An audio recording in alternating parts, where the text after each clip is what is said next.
Good afternoon, everyone. Romney Smith at WTOC for the News Now, giving you a digital update on some of the top stories we're following both locally and nationally. Thank you so much for taking a few minutes out of your day to get updated. We're on various platforms right now, including our website, WTOC.com, the WTOC apps, Amazon Fire, Roku, Twitter, and Facebook. And on Facebook, you can interact with me directly, say hello, ask a question. I'll do my best to get you the answer.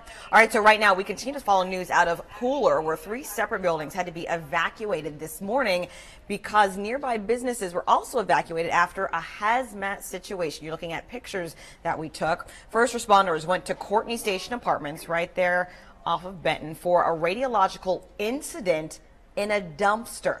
So according to an official at the scene, the trash collection company was notified of some type of radiation present in a dumpster when a meter was activated at the landfill. So again, let me clarify. They collected the dumpster from Courtney Station, they took it to the landfill, and a meter was activated after that pickup. WTOC was told that it was a small amount of medical waste that gave off minor radiological readings. The scene is now clear. People have been allowed back into their apartments and businesses. Officials say they will take another reading before allowing anyone to use the dumpster at the complex. There are still some unanswered questions at this time, like what exactly was the waste that caused a radiation spike in the meters. We're working to find that out for you. Jarvis Robertson is working on this story, and we'll have more tonight on the news. I'd be remiss if I didn't tap into our election coverage. Yesterday was certainly a very long day for everyone all across the state. Everyone was talking about the gubernatorial race, which of course we don't have an answer to right now. But let's look at the Democratic side, making national headlines because it was a battle of the Staceys. Stacey Abrams took home the prize in a pretty big way. Take a look. I am so grateful to the thousands of you in this room and around this state and around this country who have joined me on this drive to history. History already being made. By securing the Democratic nomination, Stacey Abrams becomes the first African American and the first female to represent a major party for governor of Georgia. We need us all to be energized, and we need to be side by side so we can succeed. And so I hope that you will all join us in our fight for the future. The Atlanta attorney defeated Stacey Evans to become the Democratic nominee with 75% of the vote. If Abrams wins in the fall, she would become the nation's first African-American female governor of any state. But not before a July GOP runoff between Casey Cagle, the lieutenant governor, and Brian Kemp, the Secretary of State, both facing off for the Republican ticket for Georgia governor. Cagle, a Gainesville native, secured nearly 40% of the vote, and Kemp from Athens at above 25% of the 5-way contest for the Republican primary. Kemp's office confirming to WTOC they have opened 4 investigations, including a delayed polling center opening in Chatham County. All eyes are on the race that will replace term-limited Governor Nathan Deal, who has held office since 2011. And other political news, Richmond Hill's Lisa Ring is the Democratic nominee for Georgia's 1st congressional district. She actually beat out Barbara Simon, winning more than 67% of Democratic votes.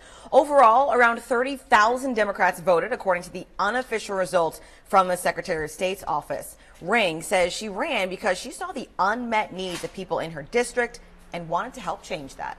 If you got out and talked to people, there was a real need for leadership in this district. There was a need for somebody to bring everybody together on the issues that united us and move forward with an agenda that served the people of this district. So it was out of need. She says her victory is the culmination of 11 months of hard work, but she knows it's only the first step. Her focus now will turn to the November election. Another race a lot of you locally are following. We are one step closer to knowing who the next chairman of the Savannah Chatham School Board president will be. WTOC's Zach Logan is working on that story. The current Savannah Chatham County School Board president, Jolene Burns, says once her term is up, she's out of here. Now 2 candidates are in the running to take the school leader's position.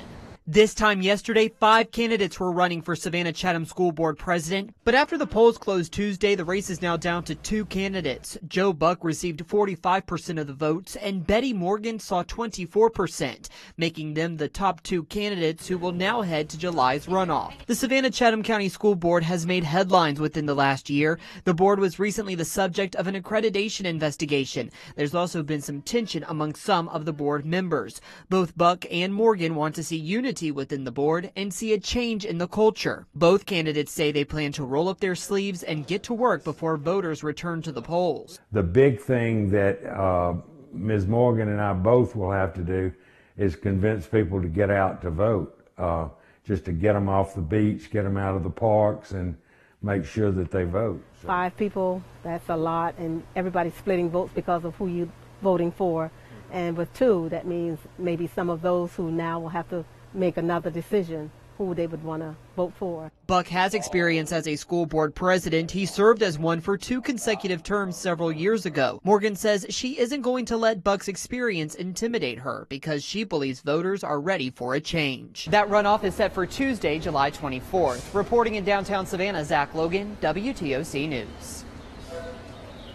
Those are all the races we're going to cover for right now, but if you'd like more to find out about more specific races, we have a lot more for you on our website, WTOC.com, and the WTOC app. There you can find up-to-date results for all state and local races. I want to show you my iPad right now to bring up the screen that you can actually see. I'm scrolling through right now. This is the homepage, so you can read not only the individual races, but how many people voted, and then, of course, the percentage of the vote that each of the candidates/issues received. And this is pretty comprehensive. We're covering, yes, the statewide races, but also local ones. We know that there were Board of Education races, tax reform races, county commission seats, school board seats. So again, I'm just running through. I haven't gone back yet. Liberty County, Bacon, Long County, Screven, Chatham, Toombs, Wayne County, a lot of information on here. So for any specifics that you might be looking for, we have you covered on WTOC.com. I always tell you guys, you can leave comments or ask questions in the section on Facebook. And for the first time ever, I don't have anything. Not even one of you said hello with an emoji. So, but I know you're there because I can see how many people are watching. So hello to those of you who are watching on our various platforms, including Facebook. We'll be back at 3 o'clock with another news update.